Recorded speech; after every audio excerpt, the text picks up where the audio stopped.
What's up, everyone? Welcome to episode 21 of Gotta Watch 'Em All. I am one of your hosts, Ken Pescator. I am joined by my co-host, Adam Tuttle. Adam, what's going on? How are you? Feeling great. Glad to be here.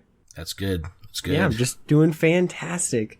Dude, you, every time I ask you every week, you always have such a positive, joyous reaction. It's so warming and welcoming. So glad to have you, I'm just always man. in a good mood. I'm always in a good mood. That's good, man. That's awesome. That's awesome. Yeah, we're Can't recording, shake it. I can't shake it. We're recording this podcast on Sunday, July 9th, 2017. Been a big week. We had another Pokemon Go announcement for the 1-year anniversary. We were talking about it a little bit last week, that the anniversary was going to happen was July 6th, so 3 days ago. And they made some announcements that they were going to be doing an anniversary event that was going to be centered around a Ash hat Pikachu. And this was what they gave us for the anniversary event. And we were talking about potentially shiny Pikachu. So we knew something was up, but we've both been fortunate enough to catch the Ash hat Pikachu and in the wild. How often are you seeing this thing? At first, I mean, it was immediate, like almost like they announced it and it was right there. I opened up my app and it was right there in the nearby. Yeah. And then after that, I haven't seen any. And then after going up to Portland and back down to Portsmouth, and I've been able to find several throughout my travels, if you will. Yeah, I'm definitely seeing more of them than I would even the regular Pikachu, so they've definitely increased the spawn rate of it. And I did evolve the Pikachu into a Raichu, and the Raichu does keep the hat, which is very cool, just like the party hat and the Santa hat. Santa hat. Which I don't have. Oh man, I have 100 of them still. So when trading comes out, we'll take care of that. But cool. One of the one really cool thing that they didn't even announce it. It just started coming up on Reddit and Instagram, was that Pichu would hatch from a 2K and hatch wearing the Ash's hat, so long as you picked up the 2K during the start of the event, which is awesome. And both of us were fortunate enough to already hatch one. Yeah, so, you had posted something on social media asking like if anybody had saw one, and the second that mine was hatching, I was like, "Oh my goodness, I need to screenshot this and send it to Ken." Yeah, cause it was, there was a real shady looking screenshot of a Pichu wearing it that was floating around Reddit. And I'm like, man, I don't know if I trust this. And people were just sharing this one image, and I was like, this doesn't seem right. And everyone was talking about it, but I was like, look, I need to see some screen capture video of this thing happening. Yeah, I need some solid evidence on that. But then Mystic 7 put up a video with him hatching one, and I was like, all right, cool. This is legit. And I saw that, you hatched one, and I was like, oh man, I had just told myself I'm going to back off on buying incubators. And then Niantic, they put those hooks in, man. They got me. They're like, buy this gift box, get extra incubators. All right, we're going to talk about the anniversary box. So this is one of the other things that they announced with part of this anniversary event with the Ash hat Pikachu, is this anniversary box, 1,200 coins. And you get a bunch of goodies in it. It's a bunch of incubators and a few premium raid passes. But this is the thing. The core of what's in the box is worth 1,100 coins. And so for this additional 100 coins, you're paying for max revives and ultra balls. Not even a great amount. I don't even know how many they give you. I think it's 6 max revives and 30 ultra balls. Yeah, that's like, I don't know. It's very, very underwhelming. So, I don't know. What did you think of it? You think that it's worth it? I mean, I wouldn't pay for that stuff. I get that stuff from Stops. I end up throwing that stuff away because my bag is full. Well, I absolutely hate that from raids, all you're getting is regular revives. Yeah. Because I would like max revives, because all my Pokemon need more than just, because it's hard to get potions. Like that, those you have to get from Stops. So it's like, right, annoying. But you could just buy the max revives and, stock up on those. See, my style is the exact opposite. I'm so flooded with Stops that, I can't imagine paying anything for potions or revives in any capacity, because I'm always so overstocked with those items. Because if I go out to do a restock, I went out this morning and, I was out for about 40 minutes, and I think I hit close to 100 stops in 40 minutes. So, I mean, I jumped tons of items. I mean, I'm packed out at 1,500 right now, but, I've got 200 something Pokeballs and 300 something Great Balls and 200 Ultra Balls. I mean, I'm like straight up stocked. Wow. The revives, I keep both of them around 100, so I have 100 regular revives, 100 max revives almost at any given time. So, it's interesting. Like for me, I would say, oh man, I would never pay the 100 coin, even though it's just 100 coins. I wouldn't pay it for that stuff. But I guess I'm just so spoiled because I have got, stops coming out of my ears over here in Jersey. Yeah, I'd say it's worth it for myself just because I don't have too many close by as far as like the ability to restock in a day. I have to travel if I want to do that. Yeah, but I just thought it was very interesting because the shop in Pokemon Go, it kind of shifted from, the daily spending or the general day over day spending of buying incubators, that it kind of shifted towards the premium raid pass. So, people would normally buy the incubator for $150. They would move that over to buy a premium raid pass for $100. So I just told myself I was sitting on coins. I had like 1,800 coins that I was just kind of sitting on for a couple of weeks. And I said, oh man, this is great. I don't have to buy incubators. And then when I heard Pichu was in the 2Ks, I was like, I had like 8 eggs unincubated. I was like, I was just like, buy. I spent 1,800 on just incubators. So I was happy that in the first round of the first 9 eggs that I incubated, I got the Pichu. I was like, oh, I could breathe. I don't have to spend any more money on incubators. Yeah, I had just put one, like, I was just like, all right, well, I'm going to get rid of my 2K eggs because I only had 2. And the first one, I don't even remember what I hatched, but it was irrelevant. And then the second one was a Pichu. I had totally forgot that I even placed it in the incubator. And that's why I was like so excited when it happened. Yeah, I took my dog for a long walk, and as I was walking back into my house, it popped. I was like, yes, so great, so awesome. But they all look really cute, and we put a picture of the 3 of them up on our Instagram account. So check us out there to see the picture of the 3 in comparison to each other. They all look awesome. I think the Pichu is probably the cutest, of course, but I don't know. I think this is of the 3 hats they've released, this is definitely the coolest one for sure. Yeah, definitely a huge fan of it. Yeah, spending money on Pokemon Go and still playing. So, I'm happy as a gamer, and Niantic, I'm sure, is happy as a company. So it's a match made in. I was going to try to think of a Pokemon town. Match made in Pallet Town, in Hoenn. In the skies of Pokemon Town. Yes. But, yeah, man, it's been really good. I caught a Snorlax today, randomly, locally, so that was very cool. Wow. And that's super rare. And, I've had Snorlax as my buddy for a long time, and I've got this one Snorlax that's probably, I don't know, it probably needs another 40 candies or something like that. But, I've been banking slowly on this grind of just with, Snorlax is my buddy. And then I caught a wild one with Pineapple, which was great. So picked up 6 candy there and, transferred it. So that was 7. And then just after that, hatched a 10K, and it was a Snorlax, and I picked up 22 candy. I was like, yes! So it was I was able to go to my big Snorlax and power it up 3 times. Now I think it's almost 3,200 now. So I was like, yes. That's insane. Yeah. I ended up, I'm the hoarder number 1 when it comes to Stardust. But, I did power some stuff up. I put it up on Instagram too. I beefed up. I had this Gyarados forever, with perfect attack stat with Hydro Pump. So I was like just sitting on it, and Gyarados is just so good as a DPS machine. Like you can sometimes go against typing and it still doesn't matter just cause your bite is so fast and the Hydro Pump puts out so much damage.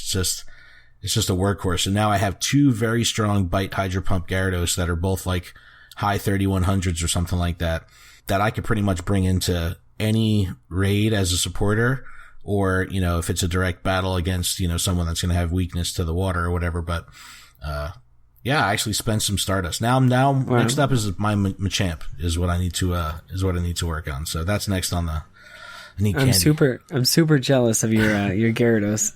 My Magikarp grind is so awful. I'm at 335 candies.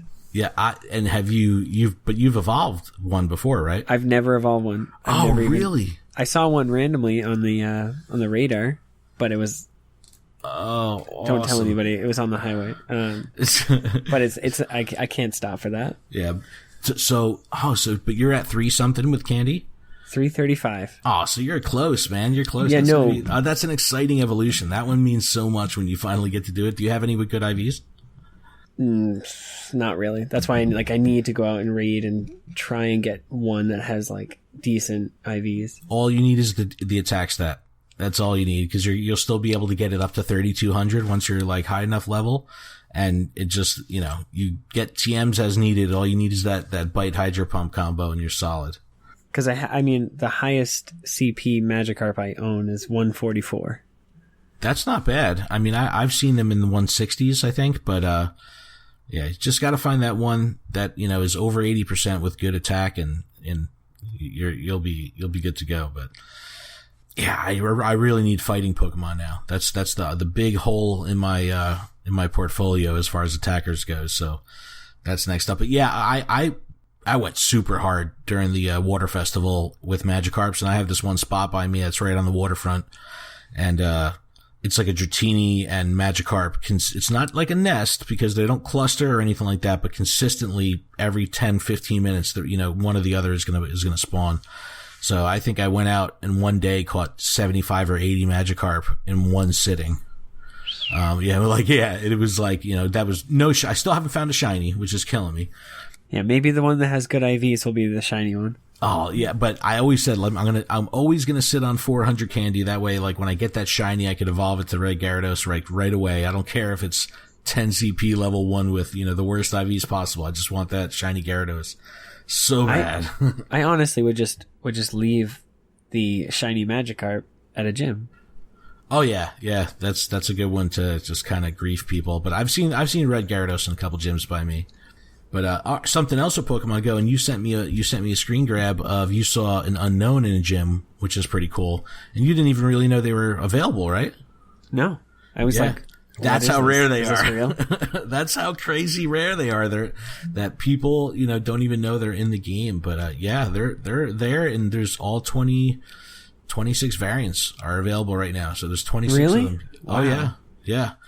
So I think, because weren't like the question mark and the exclamation point released in Gen 3? I believe so, yes. So that's like variation 27 and 28. So the alphabet right now is available in game. And, I see people all the time in my local groups that are in Philadelphia area or New York City area or South Jersey that end up scooping them up, but they all use trackers and stuff. And like, that's the only way that they're able to get them and post about it, because they're using some kind of third party map, which I am just I don't go for that. I don't go that route. So yeah, because I've never even seen it on the radar. I've never. Oh yeah, I mean I've seen one in the gym, so I do have the silhouette in my Pokedex. But yeah, they're out there. They're just trainer tips. I think at one point had given the actual spawn rate percentage. And it was like a disgustingly stupid low number of the chance of that thing spawning. But yeah, they're out there. They're definitely out there. Did it matter like where on the map you were? Like near the water? No, I don't know what biome they spawn in, but I mean I'm mainly in a water biome, and I've seen people in this area get them significantly. So I see them getting posted up all the time, but it's because you just have these people that camp on these tracker website pages and just like refresh, and they wait for it to pop up. And it used to be, I think the Pokemon would only spawn for 15 minutes and then despawn. And now, you could see 30 minute, 60 minute spawns, and the trackers have timers on them. So you say, oh, this unknown just spawned, at this intersection, and it's there for another 47 minutes. So, we can get there. And it's like, that's how they go get it. But I don't know. I would go bonkers if I found one of those in the wild, because that's like, that's besides regionals, that's all I need for my Gen 2 Pokedex. All right, so let's jump over to PokemonCenter.com. A couple new things came out. They released a new set of plushes they're calling Pokemon Dolls, which I thought was kind of an interesting name to choose for it, but it's these big chibi style kind of big head 5-inch plushes, which are awesome. When my son saw them, he was like, oh my God, the Rowlet! He was like instantly in love with them. So they're a really cool set. They have Rowlet, Litten, Poplio, Rockruff, Alolan Vulpix, and Alolan Raichu. Those are the newest ones in this set. And then they lumped a bunch of the old ones like Ditto and Beware in there too. But the Rowlet, Litten, Poplio combo are awesome, and they're super cute, especially the Rowlet. It's like the cutest thing ever. I want it. I like the Rockruff in there. Yeah, the Rockruff is really cool too. But and Raichu is really cool. My son liked the Raichu as well, because he is kind of, he's doing the surfing thing on a tail, which is cool. The Rowlet is ridiculous. It's just like a little ball. But I have a $10 credit to Pokemon Center. It's been burning a digital hole in my digital wallet. So I got to spend that soon, but they do the free shipping over $50, so I have to make a calculated purchase. But so that came out. They also released 2 amazing pins in a set. It's a Snorlax and Munchlax pin set. I'm always a huge fan of these pins. I do the Disney pins also, so I'm a big pin collector, and I love the quality of these pins. The actual material thickness of the pin is significant of the official Pokemon pins. So, when you put one in your hand, it has good weight to it. So I just love a good quality pin like that. I had this on screen, and Melissa walked by the screen before, and she was like, "Oh my God!" It was so funny. I made the joke because Josh had walked by my son and saw the Rowlet and wigged out, and then Melissa had saw the Snorlax pin and was like, "What? I need this." So it was so funny. Yeah, huge fan of the pins. You're into the pins too, right? Yeah, like that Snorlax, just the silhouette of him jumping and being excited, you never see that. That's straight from Pokemon Go. Yeah, he's he's lift. You can definitely tell he's airborne, his toes are pointing down. It's and he's super happy. But they nailed the art. The art they did style. A nice job. So those are really cool. And then another really, really cool plush that had come out this past week was called it's part of the Paired Pikachu Celebration set, and it's the Doll Festival Pikachu, and it's a male and female Pikachu. They're on a pillow. I think one of these came out a couple months ago as well, the last time this one from this set was released, but this one's really, really, it's awesome. The Pikachu are wearing kimono style silks with floral prints, and just very, very proper, and looks like a very traditional doll festival style pairing, but very, very cool. This is I really like this set, and this isn't necessarily a plushie that you would snuggle with on the couch with or anything, but as far as displaying this on a shelf or as part of a collection, it's definitely a very, very cool design. I think I don't know. It's just a different approach to a plush. Yeah, and even the detail in the female Pikachu's tail. So it's that heart shape. Yep. Yeah, nice. It's really cool. And I know they've in the previous Paired Pikachu Celebration collection pieces that they put out, they've done cool things where they would make them holding hands or one with a hand on his shoulder or something like that.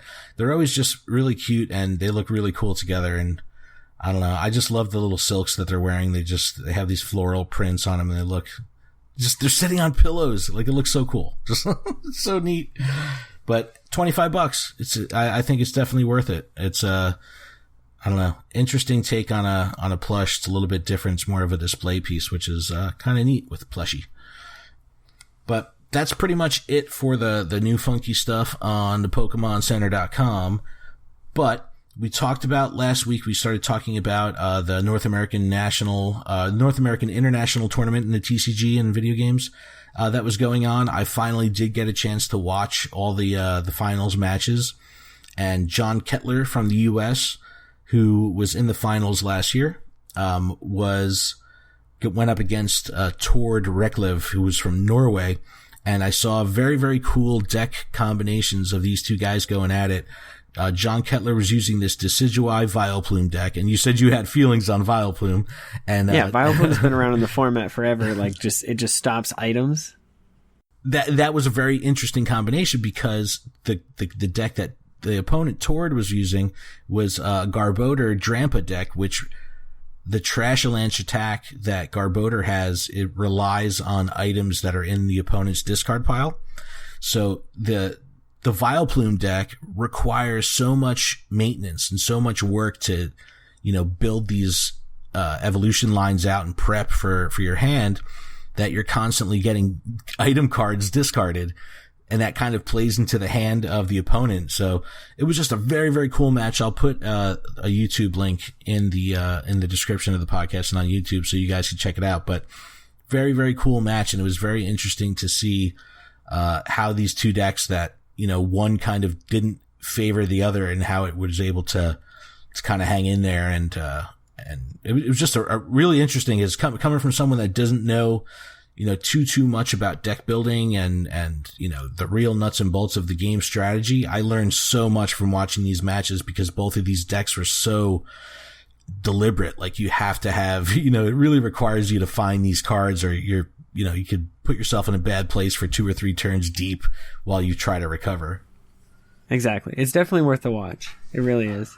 But, other than the nationals happening, the international tournament happening, some kind of funky new products have come out also. And I'll put links to the Pokemon Center, pages where you can order them. But there was these knockout collections that came out, were just these weird boxes of old boosters with, a coin and some rares, like, in a group, and these weird blister packs with, different promos and coins and stuff like that. So there's a couple new weird products, but what's you said was definitely weird about this is they're kind of recycling old series boosters in here, which, if you plan on playing competitively, might not be the best thing to purchase right now, right?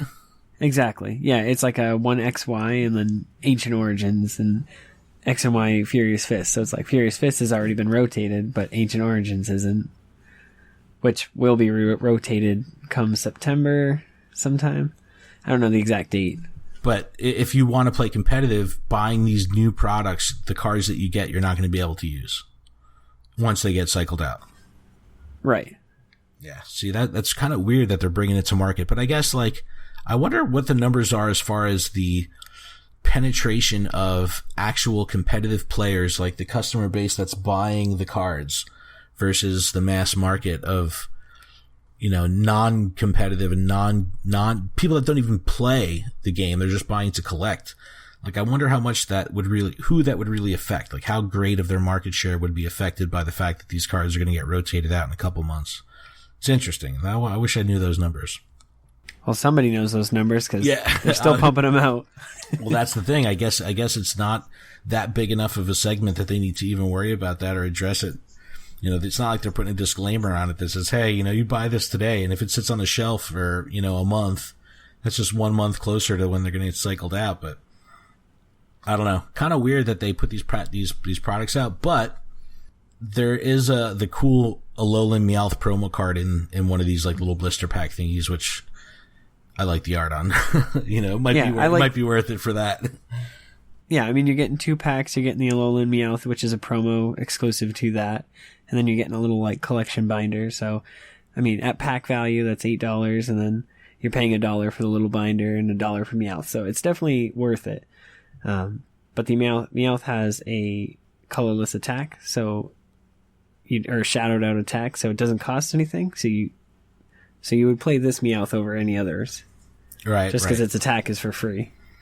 And that's not terribly common, right? Just to see a non-energy requiring attack. It's pretty right. Rare. They had them a while, a long time ago, but now they're bringing them back. But I think there's only 3 or 4, and it's all the Alolan Pokemon. Yeah, but yeah, the art on it is just really cool. I dig the Alolan Meowth. I always liked that when they first released that. I was like, yes, this is how Meowth probably should have looked in the beginning. More regal. Yeah, so interesting products out with TCG. Definitely recommend you watch the Nationals, International Tournament Finals. That's just so entertaining and so educational. And the announcers do a really good job. Like Jay Wiz, announced that match. So, they just does a good job of breaking down the action, what's going on in real time, and makes it real easy for even a layman to kind of follow along and understand what's going on. 'Cause there's so much happening so fast. And it's not like when you watch a Texas Hold'em or poker on TV where you can see all the cards. A lot of times these players are really hiding the cards from all the cameras, and it makes it so much harder for the announcers to kind of commentate on what's going on, but they do such a good job of picking up on what's going on in real time. And, Kudos to them. I don't know. It made it really exciting to watch. Yeah, they do a really nice job. Yeah, yep. Good stuff. Good stuff. All right, let's get into the meat and potatoes of this episode here, and that is episode 21 of the Pokemon anime. It is titled Abra and the Psychic Showdown. I was pretty excited for this episode. I do remember watching this one initially. I always was the Abra line in general. I was always a fan of that since Gen 1, so I do remember this episode coming out.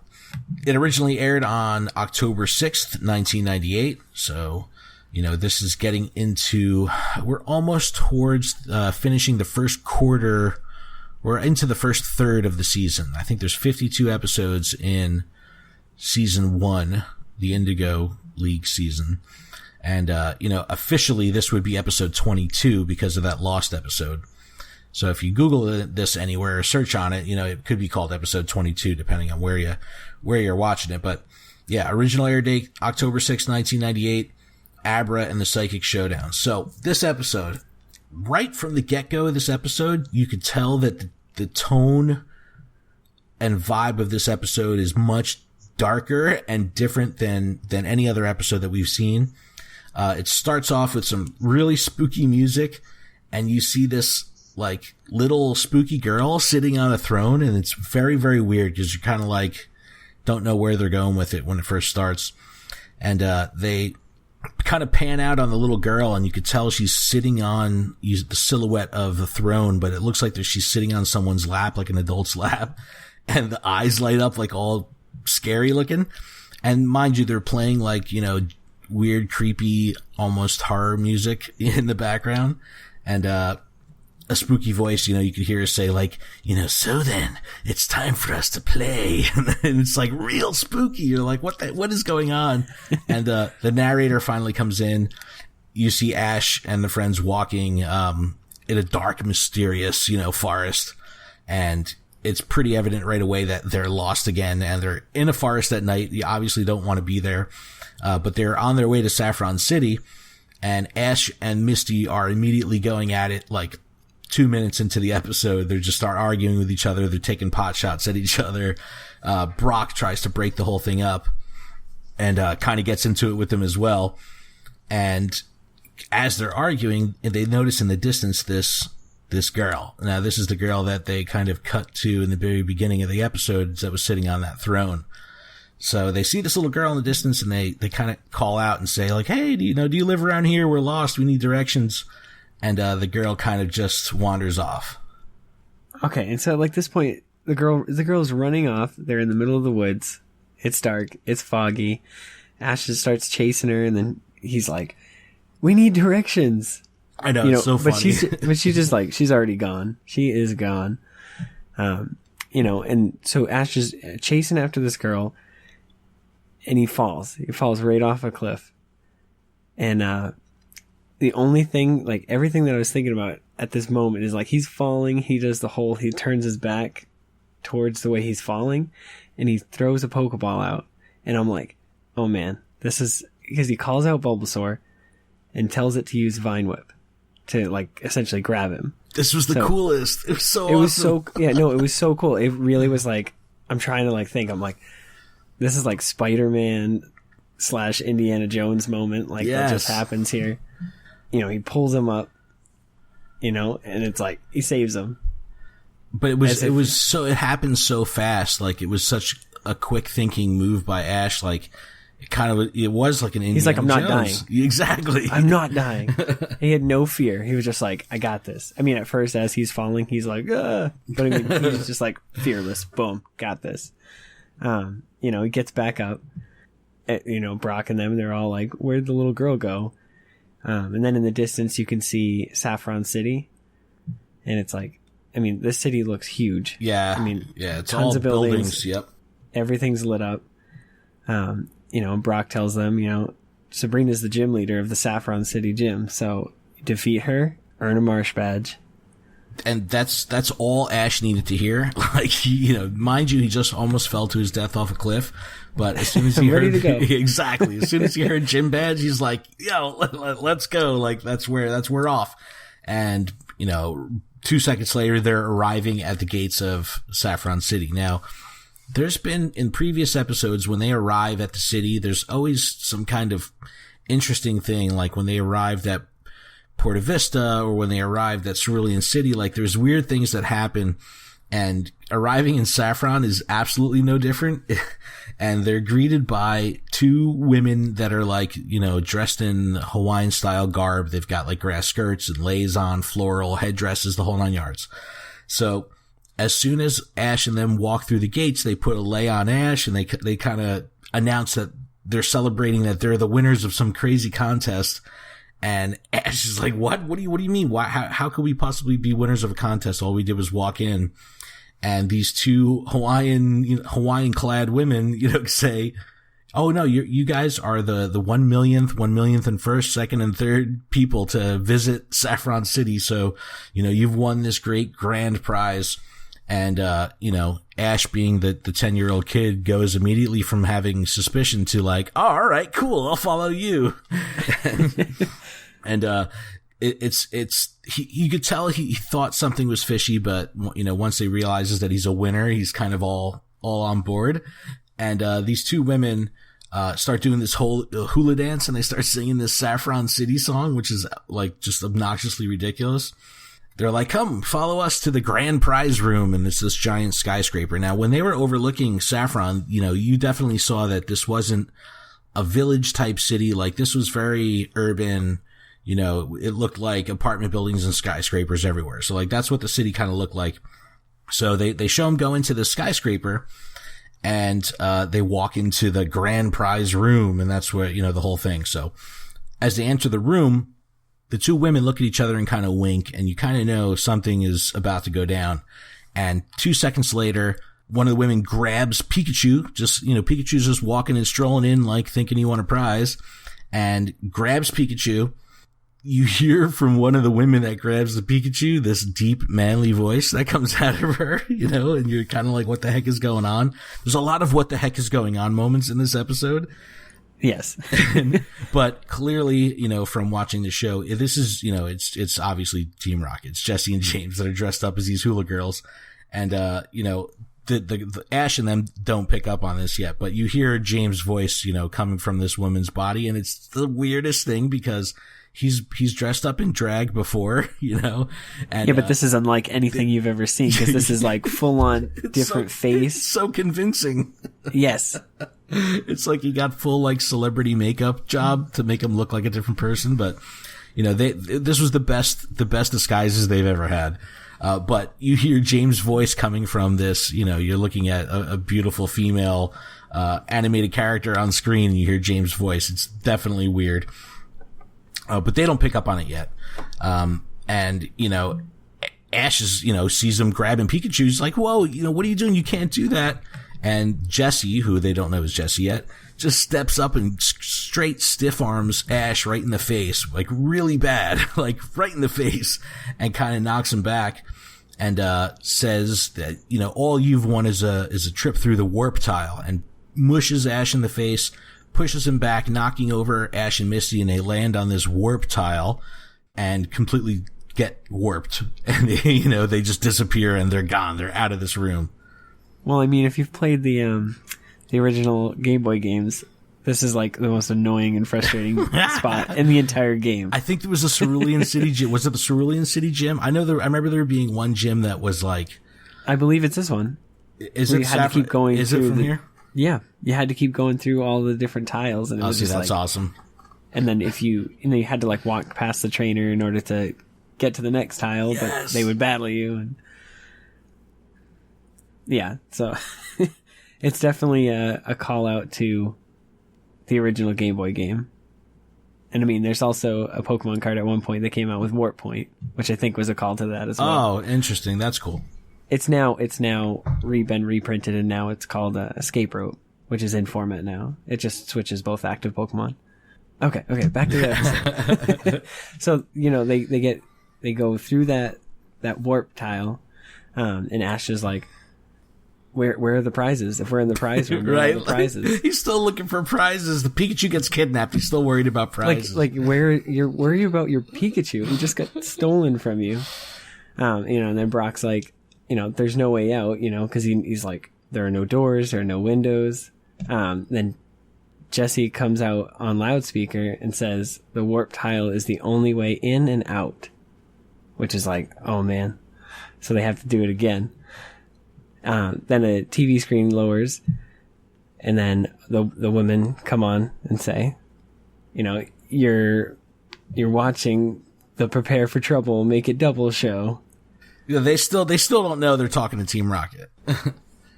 Which is like super insane, because it's like they just took your Pikachu, they just shoved you into this tile. How can you not know? And that woman sounds a lot like James. Exactly. And then they go off screen, and all the wigs and clothes are being thrown all over. Jesse and James come up in Team Rocket uniforms, and so now they know. Ash is shocked. Ash is shocked. Like, what? And he's like, they both just kissed him, and he's like, bleh, gross. Yeah, because when they walked into the town at first, like, they put a lei around his neck and gave him a kiss on the cheeks, like, from both sides. So, he's realizing, like, oh, that was Team Rocket nasty. He like rips the lei off his neck.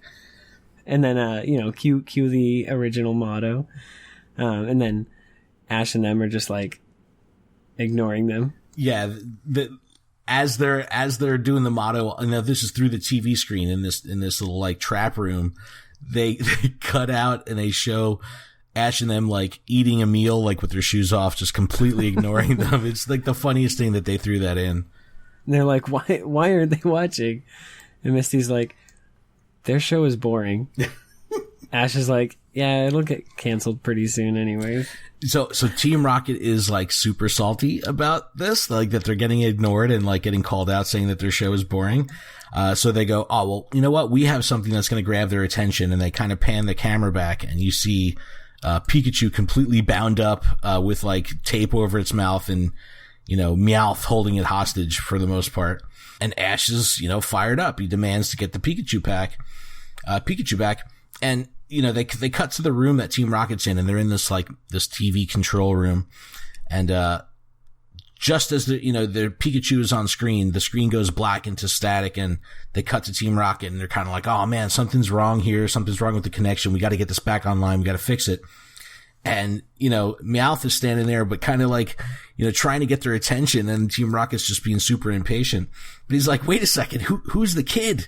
And, Meowth finally gets their attention, when he says who's the kid, and the creepy, ghost girl that was running away from Ash in the forest is in the room there with them. And like, she's kind of like, it reminds me of, that newer cheesy horror movie, Annabelle, about the little doll. Oh, okay. It's a new age Chucky movie or whatever, but it's like this creepy little girl, looks like a doll ghost is just chilling in the room with them. And Jesse's like, whoa, what are you doing here? You shouldn't be here. And, they start, Team Rocket like kind of starts walking towards the girl to grab her, I guess. And the girl's eyes turns red and starts glowing and puts some kind of, power over Team Rocket, and they get all contorted, like their legs and arms are all twisted and they're completely paralyzed. And they're like, why, they're struggling. They're just sitting there. They can't move at all. Meowth is fine. So he's kind of like watching all this happen. And while Team Rocket is kind of like wigging out that they're paralyzed, the little girl goes over and just unties Pikachu and gives Pikachu a hug and teleports away and ends up, coming back to the room that Ash and them are in, the empty room that, the warp tile was the only way in and out, and gives back to Pikachu. And, it's just like this little girl obviously didn't use a warp tile, just teleported from the Team Rocket's control room back to where Ash is, gives him the Pikachu, and Ash is kind of like, whoa, thank you so much. Thank you for saving Pikachu. And the little girl starts glowing again. And, Misty is like, something's fishy here. Like something is not right. This girl is not normal. And the girl points at them and just teleports them away and lets out this like super creepy, eerie kind of like little girl horror movie laugh. And it's just like, dude, super creepy. It's super creepy. No, it's like, like I can't even get my voice that. No, dude, you did it perfect. I mean, I could, but I don't want to, lose any fans. You know? And then they end up back outside in front of like this weird kind of, I don't know. It reminds me of that building in Australia. The Opera House? The Opera House. Yeah. You know what? I could totally see that. It kind of does look like that. It's like a multi-layered roof kind of thing. Exactly. And they're confused. They're like, what is this? And then up from behind them, a bearded man runs up. He's got like his little track jacket on.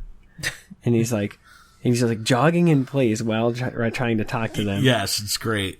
And he's like, that's Sabrina's gym. Yeah, how could you come to Saffron City and not know what Sabrina's gym looks like? Meanwhile, and again, he's just running in place, like huffing and puffing as he's talking. And so he's still going. He's still, and he's like, you should stay away from the gym, and Ash was like, why?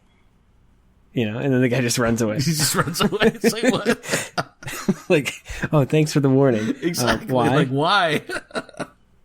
Turn around, he's gone. Like, and then, so Ash is like, we're going in. He needs that marsh badge. So, they walk in, obviously. Place looks completely empty. There's nobody in the building. Then they go to, like, they see a door. It's got a window. They walk up to it. And they see a whole slew of like scientists type people at tables. Some of them have like the spoons and they're trying to do that telekinesis stuff. Right. They're all wearing like lab coats and stuff. And so, then a man with a dust mask, he has really nice hair, by the way. His hair is fantastic. He comes over and he's like, what are you guys doing? And Ash is like, I'm here to battle. I'm here to battle the gym leader. All right, let me cut in real quick. Ash is such a badass. Like, this is the third or fourth gym he's gone in, and the second he sees anyone, he just starts calling out for a battle, like, immediately. Like, I gotta give props to Ash. Like, this little kid's got some gusto. Like, he just walks in. There's all this weird stuff going on. This crazy guy with, a surgical mask and crazy anime hair is like, what are you doing? He's like, I'm here for a battle, buddy. How dare you ask me what I'm doing here? Okay, yeah, continue. It's like there could be a whole room full of clowns. Like, I don't care about that. I need my badge. I need to battle someone. And so Misty asks, she's like, what are those people in the room doing? The guy whips out a spoon and he's like, and it almost has an aneurysm. And like, but he does bend the spoon with his mind. With the mind bullets. He's like, it's called telekinesis. You cannot control psychic type Pokemon without it. So Ash again pulls a brazen, cocky 10-year-old boy move, and he's like, yeah, telekinesis is okay, but I've got my own secret for bending spoons. Walks up to the dude, grabs the spoon out of his hand, and just bends it with his hands, just like in half. Like, it's crazy. Like, Ash is stepping up, like, just, yeah, I want to say curse words that I can't, but there's just like, it's like, he gives zero of these things. Like, he just totally steps it up, and it totally humiliates Misty and Brock and even Pikachu. They're so embarrassed that he just did this, and he even says like, oh yeah, muscle over mind, trying to be cool, but totally embarrasses everybody else. But as soon as he does that, again, he goes, I demand a battle with Sabrina. Take me to her. And, he's focused, man. He's on a mission. And, the guy obliges. He's like, okie doke, let's go. And it brings him to this arena room, like the stadium room. And the thing looks like a temple. And Brock even says that, he goes, this looks more like a temple than an arena. And there's like torches lit and these nice, fancy columns. And, the guy like goes to the end of the room, the opposite side of the room, kneels down and kind of like calls for Sabrina. Says, look, hey, you have a challenger, but as he's doing this, he kind of mocks Ash and them. He's like, but I don't know if you want to waste your time with, with this group of losers. And, you kind of, from the background, make out the silhouette of Sabrina, and it ends up being this little girl, the same little girl that they chased in the woods, that saved Pikachu, and teleported them away.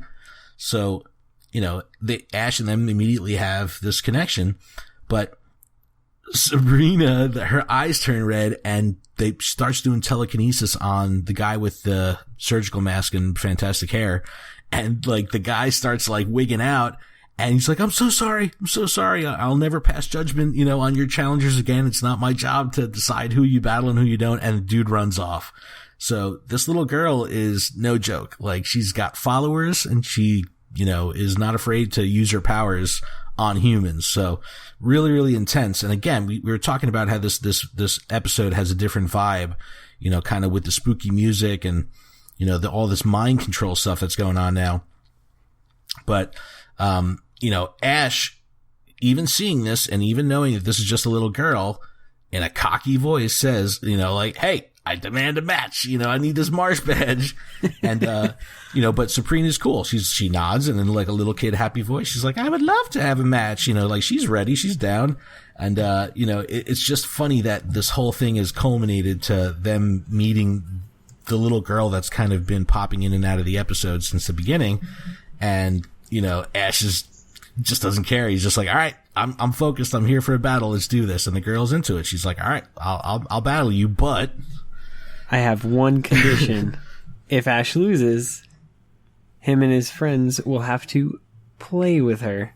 Now, she's still, everything she's saying in creepy horror movie little girl voice, which is like really scary. It's really disheartening. You'll have to be my friend so we can play together.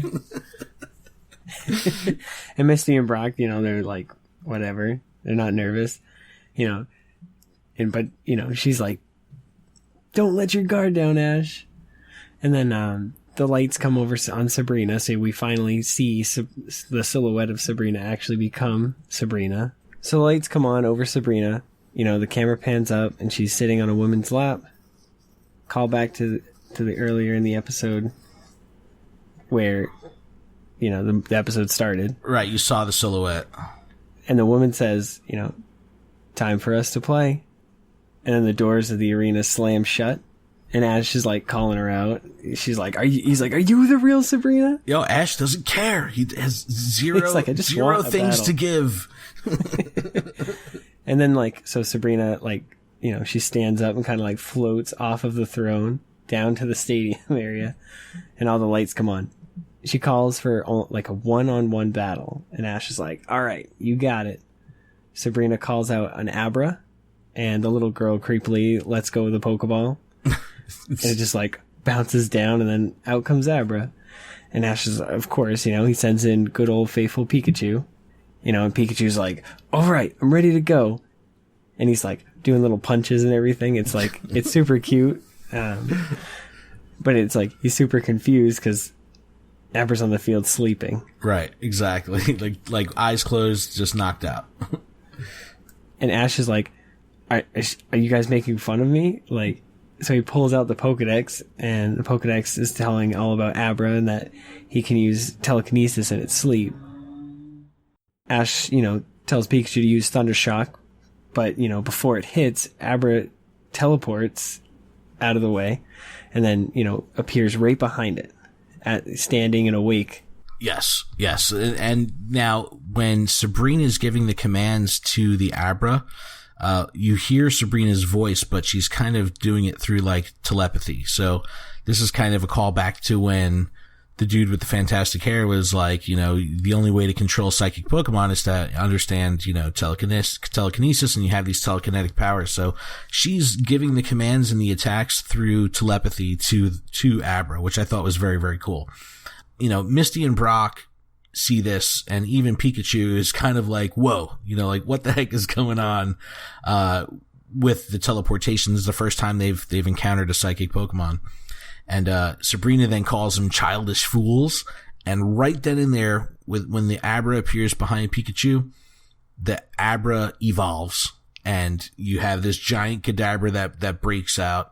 Ash is kind of crying foul. He's like, whoa, I thought you said this was a one-on-one match. And, Misty has to say, look, you're allowed to evolve in the middle of a match. So this isn't breaking any rules here. So Ash adapts, and he's like, look, this is what we're going to do.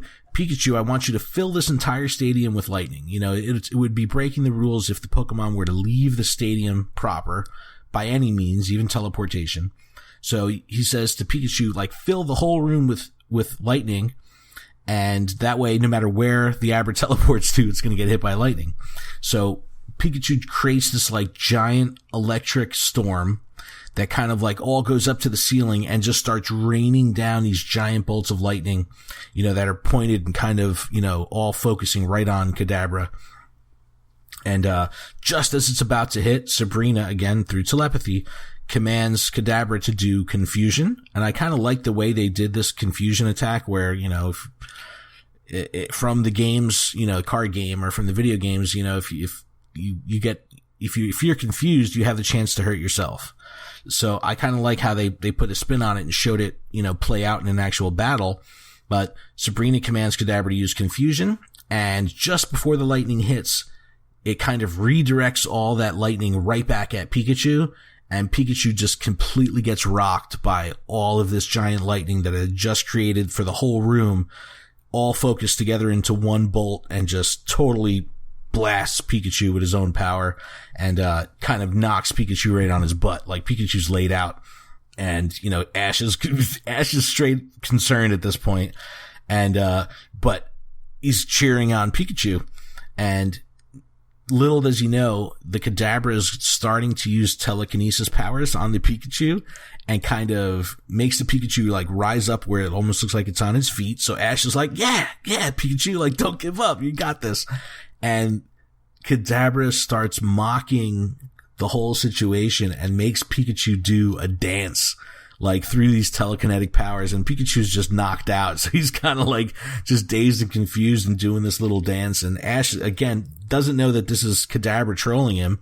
And he's like, oh, look at Pikachu. Look how cute. He's doing a little dance. He's doing the Macarena. Yeah, and like, again, Misty, the voice of reason, always through this whole series, has to say, no, dude, this is not cute. This is not a little dance. Kadabra's using telekinetic powers on Pikachu and controlling him. And, after Kadabra's done trolling, and decides to really mean some business, this next scene is no joke. It's wicked. So Kadabra uses full telekinesis on Pikachu and throws him up into the ceiling and slams him into the ceiling.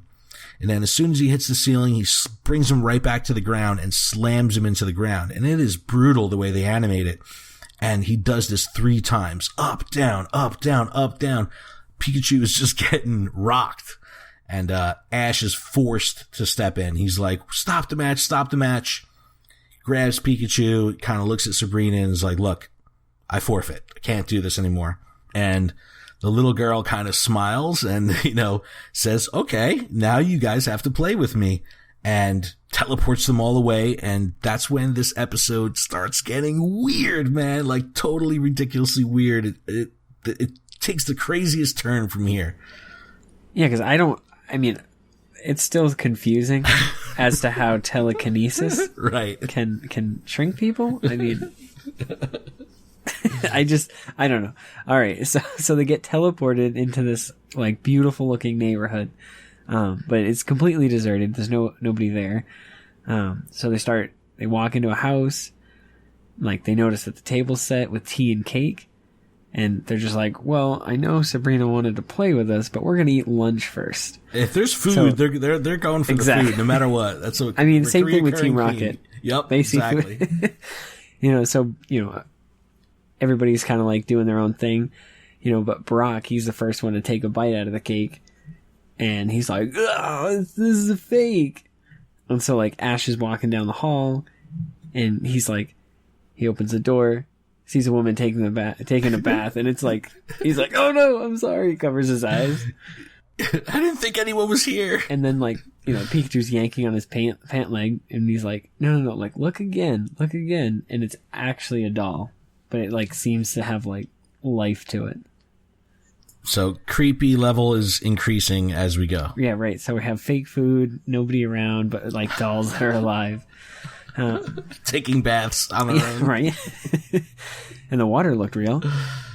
Dude, and the face of the doll, it's like, dude, it's so creepy. It's just it spins around, creepy. It's like, do you want to play a game? Yeah. It's a Pokemon Monopoly game. No. Yes. Okay, so then Misty and Brock, they run in. They're like, we figured it out. You know, we're in a giant dollhouse. And like, as they're figuring this out, Sabrina grabs the top of the house and just lifts it up. And then you can see her looking at them.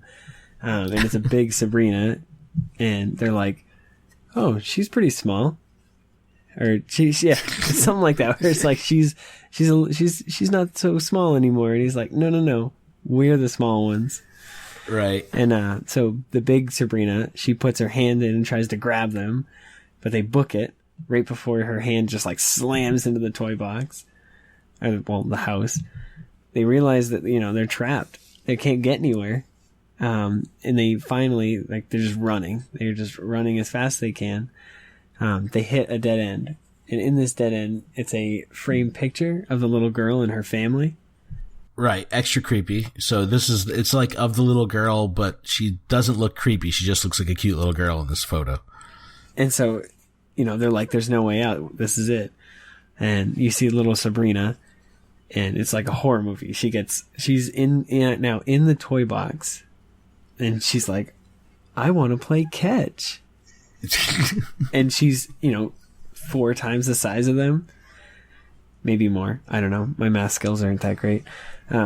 She throws the ball towards them, and they're like, and the ball's just like rolling and bouncing at them, and they're like, we're going to be squashed. This is it. So to put this into perspective, so when I first saw this toy box, so they're talking about they're in a dollhouse that happens to be part of this giant toy box. So the toy box they're talking about, it reminded me of Beetlejuice, where they had the city recreated like exactly on a table. Exactly. So it was like this whole model of this city where she could play with her dolls, play with her toys, and shrunk them down to play on it. So she actually climbs onto the table and is walking through this almost like Godzilla style, you know, because everything else is so small. And so that's the perspective that they're kind of faced with. But like you were saying, as soon as they're about to get squashed, or they're about to get squashed by the ball, the bearded guy, the runner from earlier in the episode, kind of just teleports in, and he says something cool. He says like, you know, use your mind as my mind, or something like that, and boom, teleports the whole group away. So he jumps in, jumps out, the ball smashes into that framed picture of the family, and you see, you know, the little creepy girl kind of say like, oh, that was fun, let's do that again. And they pan up to like Sabrina proper, and she's not amused. She's got like this smirk on her face, like she really wanted to squash them, you know, really bad. But they get teleported back outside. Ash is with this bearded guy, you know, with the party, and the guy is just like saying like, look, you'll never be able to defeat her. Like, why did you try? I tried to warn you. You know, I was there to help you this time. I was able to save you. You know, if it wasn't for me, you would have been squashed. And you know, if this happens again and I'm not there, you're going to be stuck in that and in her toy box for eternity. And he makes it this big deal. And he closes it out by saying, you guys should leave Saffron City and never come back. And it's like, whoa, this is like the way that this whole thing is played out with the creepiness factor and the teleportation and, you know, the little girl being so, you know, is she controlled by Sabrina, like all this weird stuff going on. And now you have this guy who's like, get out, never come back. Like, this is a very interesting, it's just the way that this episode is written out seems very mature. Like, it seems like it's on a different level of, you know, the way they're pushing the plot along. I thought it was very, very cool because it gets kind of intense. Like, this guy is just like, dude, you know, don't come back. This is when you start to see, you know, how we were talking about in the past couple episodes, they're really developing the dynamic of Misty and how, you know, she stepped up to be a leader and, you know, show that she can organize, you know, a party and control a situation. Now we start to see a different side of Ash, you know, start to come out from here forward in this episode. So you've got this bearded man who's got these crazy powers. All this craziness is happening. And this guy's like, just leave and never come back. And it's almost like, you know, Brock and Misty are like, maybe this is a good idea. Maybe we should leave and never come back. Because they're kind of, you know, they've been, you know, like worried about all this weird kind of crazy stuff happening for a while in the episode now. But Ash doesn't want to hear it. He's just like, no, I can defeat Sabrina. I just need to have a quicker attack so I can, you know, get an attack in before she could, you know, muster up her psychic ability.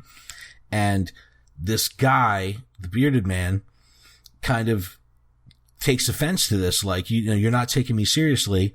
And the guy's eyes glow red, just like Sabrina's did. And you see the blue glow of telekinesis kind of come over Ash, and he like makes Ash drop his pants and start doing a dance. Like, it's just pure, you know, just to humiliate him, to make him humble, of saying like, you're messing with powers that you don't understand here. And it's hilarious because this is happening in front of Brock and Misty. So Misty like covers her eyes, of course. And Brock is like, yo, Ash, like, what are you doing, man? Like, he doesn't understand like why he's doing like, you know, underwear dance right now. But I thought that was really, really funny. You know, he explains, he's like, look, I can't control this. This isn't me. This is the guy. And the guy is just repeating, like, you can't defeat, you know, if you can't beat me, there's no way you're going to be able to defeat Sabrina. Like, let's get real here. And Ash, again, character development, doesn't care. He's just like, no. He goes, no, I won't be beaten by this. Like, I'm determined. And the guy's using telekinesis on Ash to kind of like push him away. And Ash is just crawling forward. He's like, no, I need to know. You have to teach me, you know, how to battle with Psychic. And the guy just pushes Ash to the ground with the telekinesis.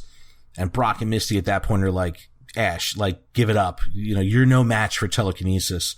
And they definitely, you know, as soon as they said, like, you're no match for telekinesis, another trigger, you know, inside Ash happens. And he's just like, it just gives him so much more motivation. And if he wasn't determined before, now he's like super determined. Yeah, he's like, I'm not giving up. He starts walking towards the man. He's like, I may not know telekinesis, but I have the guts to face Sabrina again. I was so psyched up. I was like, yeah, Ash, tell him. Tell him how it is. Tell him, Steve Dave. And then, you know, and then the man like psychically pushes Ash against the ground, like kind of like throws it's like him. A force push. And then Misty and Brock are like, you know, please, Ash, just give up. Stop. He starts making his way towards the man. He's fighting off his telekinesis. He's like been brought to his knees and then on all fours. And he's just kind of like crawling and giving it all he's got. And he's determined to get help. As he's crawling, he finally is able to touch the man's foot. Like right as he runs out of energy. You know, the man's like, you know, pretty impressed with how determined he is. And he's like, all right, I'll help you. The man says, if Ash catches a ghost type Pokemon from Lavender Town, he may have a chance. And then the man teleports off. You know, this reminded me of the beginning of the episode when he's like trying to talk to him. When he first said that, you know, this is Sabrina's gym, don't go in there. And like the guy just kind of ran away. Yeah, and he's holding his foot the whole time. He's holding his foot as he disappears. He's just like, zoom. Where'd he go? And then, you know, Brock and Missy, you know, come to the rescue and they help Ash up. He's still in that, like, all right, I'm going to do it. You know, he's determined. He's like, let's go to Lavender Town. Nah, yeah, I liked how they did this because when Brock and Misty pick him up, like he had just been under telekinesis for a sustained amount of time, totally weak, you know, was just crawling on all fours. But the second he has an opportunity to regain his bearings, he's like, all right, Lavender Town, let's do it. Let's go. Let's do this. And then the bearded man, he had teleported into a tree. And like he's like on a branch. And he's like, Ash may just be the one that can, I think he said rescue? You know, might be the one that can rescue or save Sabrina. You know, and then cue in the narrator who's asking all the questions that all the viewers want to know. Right. Who is the bearded man? What is the secret of Sabrina? Will Ash be able to capture a ghost Pokemon? Stay tuned. Right. So now this whole secret of Sabrina, like, it does leave a ridiculous open end, you know, here of what is going on. You know, obviously he's going to be back. He's focused on, you know, he has an in. Now he knows he can battle these, you know, the Abra if he were able to find a ghost type. But what is going on with Sabrina and what is the little girl? Like, what is going on? It's so weird. Right. There's so many unanswered questions. Exactly. Like, you know, and then the episode, you know, wraps up and it cuts to Meowth and he's got, you know, rope and he's dragging Team Rocket along because they're still paralyzed from Sabrina. Yeah, they're all gimped out still. And he's like, this is becoming a real drag. Yeah. And then James chimes in. He's like, maybe we should call the psychic hotline. Yeah. Yes. Dad jokes. Hashtag dad joke. But, you know, at the time that this was out, you know, those like, the psychic hot 900 hotlines were definitely the rage. I remember that Jamaican lady in the commercial. She was awesome. What was her name? Oh, I can't think of it. Yeah. Miss Chloe. Yeah, Chloe. Miss Chloe. Yes. Miss Chloe. But, so, this episode, man, totally weird, totally different, and I don't know, man, it was definitely dark. It was super dark, and, you know, there were some intense scenes between the drama of, you know, the spookiness with, you know, just the making all these, you know, crazy mind control powers to them showing Pikachu really get his butt whipped, like really, really bad, like to the point where they have to forfeit a match. Like, there was some intense stuff going on in this episode. It was definitely a different vibe. Definitely different vibe. But I loved it. The second that I saw, like, started watching this, it really brought me back to when I first watched it. And it's like, I remember, like, needing to see the next one. I was like, oh man, what's going on? And like, I remember that these next episodes, like, they're all like together, obviously. But I mean, it's like, it's all just super dark and, yeah, it just brought back a lot of memories. I wasn't expecting it. Like, I remembered watching it, and just because I loved Abra, but I was not expecting it to be so dark and so, you know, just kind of very, very forceful, very strong. Like, they definitely got their point across that psychic type Pokemon are no joke and require special things. Yeah, it's definitely darker than I remember it, but yeah, but awesome, definitely cool episode. Yeah, so that was that was interesting one. I don't know. I love it how it's, you know, so much is changing, and I got to check on Bulbapedia to kind of see like if these are different, you know, directors or directing teams or who's doing these, to see, because we've seen so many different styles of storytelling and styles of, you know, the animation team has been the same straight through, that Team Ota. They're kind of famous for that, but you know, there's definitely been multiple directors that have directed different episodes, so it's interesting to see, because the storytelling in this one is definitely different than the others. So very neat, very neat. I have a booster. I also have a booster. I've got another Evolutions booster. I had fun with that last week because it's like flashback style. I opened mine on Instabooster on Friday, so now I have another Sun and Moon Guardians Rising. That works. All right, so I'm going to go first. We got Nidorino, double colorless energy. Charizard Spirit Link. Spirit Links are solid with this set. Magikarp, yes.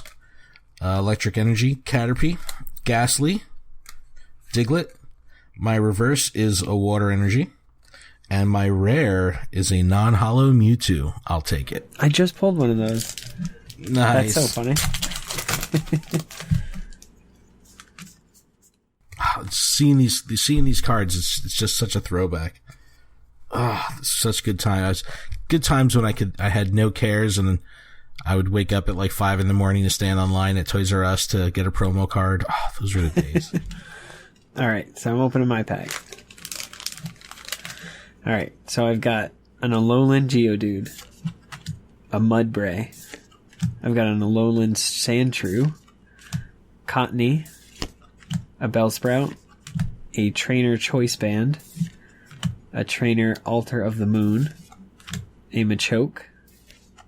My reverse holo is a Swellow, and a regular rare Probopass. Could be better. Hey man, that's not bad though. I mean, it's you know, for a non-holo, the Mewtwo, like if it had to be a non-holo, that's the one I'd want. So I can't be too upset at that. Yeah. But awesome, that's a show. That is a show. Couple quick housekeeping things. You can find everything, all our links, all our contacts, all that good stuff over on our website at gottawatchemall.com. We are Gotta Watch 'Em All on the Twitter. We're on Facebook. We're on Instagram. We're on Tumblr. We are all over the place. You can get our podcast on iTunes. You can get it on Stitcher, Google Play. We also put the whole feed up on YouTube as well. And so I'd like, if you guys could check that out, drop us a sub, a like, and a follow wherever that applies on any of those formats. I'd appreciate it. I'd also appreciate if you could leave us a review in iTunes. That's one of the main things you could do to help out the show, to increase our visibility in iTunes when people search for Pokemon content. That would help us a lot. Give a couple shout outs real quick. Seth Hay for designing our logo. Shout out to Toys for Games. Check out their website, toysforgames.com, for info on what they're doing. They have a fantastic Harry Potter podcast called Tales from Godric's Hollow that I highly recommend. And shout out to Grimecraft for providing the intro music, and Chipocrit for providing the outro music. And I can be found on Twitter at ProudGamerTweet. Adam, where can they find you? At PhoenixBack4Fire. Awesome. I think I need to drink a coffee before every episode. This was the way to do it. I feel great right now. Well, coffee does make everything better. I drink lots and lots of coffee. All right, everyone. Thank you so much for tuning in, listening. We'll see everyone next week, and we'll do this all over again for episode 22 of the Pokemon Anime and Podcast. So, hope to see everyone then. Thanks so much for listening. Take care. Peace.